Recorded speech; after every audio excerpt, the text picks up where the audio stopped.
नमस्कार, मैं हूं संध्या और आप देख रहे हैं V news media Madhya Pradesh. आइए शुरुआत करते हैं दिन भर की। अमर शहीद इंद्र कुमार विश्वकर्मा शहीद स्मारक पर मनाया गया उनका 28वां बलिदान दिवस। अमर शहीद इंद्र कुमार विश्वकर्मा 17 फरवरी 1995 को मणिपुर में चुनाव ड्यूटी पर अपने बल के साथ मतपेटियों की सुरक्षा में तैनात थे। 17 फरवरी 1995 को रात्रि 3 बजे उग्रवादियों की अंधाधुंध फायरिंग के चलते इंद्र कुमार विश्वकर्मा के साथ पूरे दल ने उग्रवादियों से मुकाबला करते हुए शहीद हुए।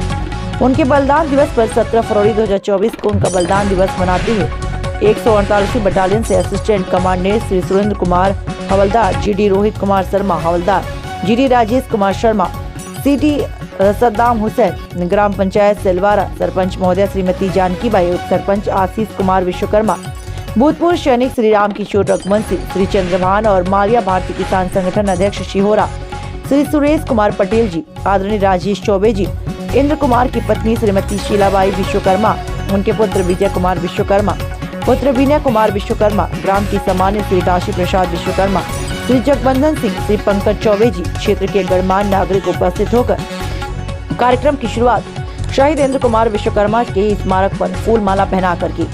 कार्यक्रम की अगली कड़ी में सभी अतिथियों का तिलक बंधन लगाकर स्वागत किया। तत्पश्चात शहीद इंद्र कुमार विश्वकर्मा जी की पत्नी शीलाबाई विश्वकर्मा जी का श्रीफल भेंट कर श्री असिस्टेंट कमांडेंट श्री सुरेंद्र कुमार ने भेंट कर कार्यक्रम का शुभारंभ किया। तत्पश्चात भारतीय किसान संघ के अध्यक्ष सुरेश कुमार पटेल जी द्वारा सुपुत्र विजय कुमार विश्वकर्मा को श्रीफल, शॉल और शील्ड भेंट कर उन्हें सम्मानित किया और अपने विचार रखे। असिस्टेंट कमांडेंट सुरेंद्र कुमार अपने विचारों को रखते हुए प्रतिवर्ष शहीद दिवस मनाने का आश्वासन दिलाया। शहीद के परिवार को हर प्रकार की संभव मदद देते हुए केंद्रीय रिजर्व पुलिस बल के बारे में जानकारी दी। वी न्यूज मीडिया के लिए ब्यूरो चीफ आशीष कुमार विश्वकर्मा की रिपोर्ट, जबलपुर। जीवन यापन का एक माध्यम है, तो वाकई में किसान जो है दिन रात मेहनत करके पैदावार करता है, ये बात किसी से नहीं छूटी।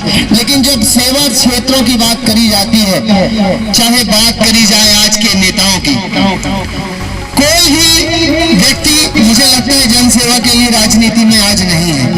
उनका मकसद व्यापार हो गया, अपना घर भरना हो गया है, अपने 4 लोगों को पैसा कमाना हो गया है। वो कहीं ना कहीं सेवा भाव से राजनीति नहीं कर रहा। इसी तरीके से आज कोरोना काल में आपने देखा होगा डॉक्टरों ने कितना पैसा कमाया। एक गरीब व्यक्ति कोरोना हो गया, अगर वो हॉस्पिटल पहुंच गया तो बेचारा लाखों से उतर गया और शायद वो व्यक्ति भी नहीं बच पाया और कोरोना में डॉक्टरों ने भी लूटा।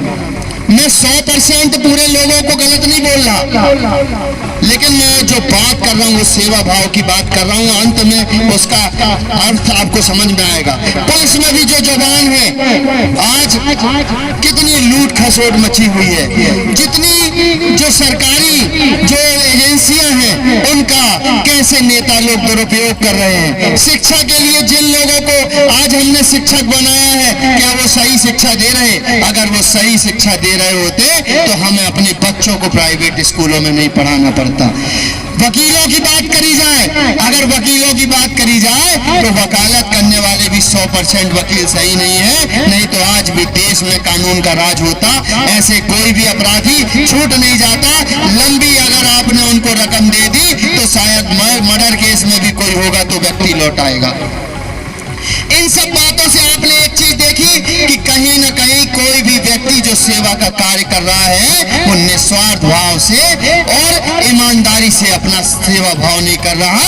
लेकिन एक ऐसी नौकरी है जिसमें आज भी जो लोग जाते हैं वो देश की सेवा के लिए अपने प्राणों का भी बलिदान देते हैं। वो है सैनिक, सीआरपीएफ, हमारा मिलिट्री का जवान जो पूरे देश में एकता के साथ हमारे देश की ईमानदारी से सेवा कर रहे हैं। हम आज चैन से जी रहे हैं। अगर अपने बच्चों का पालन पोषण, अपने परिवार का पालन पोषण अगर बिल्कुल निसंकोच और बिना डर के अगर कर पा रहे हैं तो इन सैनिकों की वजह से कर पा रहे हैं, क्योंकि ये हमारी सेवा के लिए बॉर्डर में खड़े होकर हमारी रक्षा कर रहे हैं।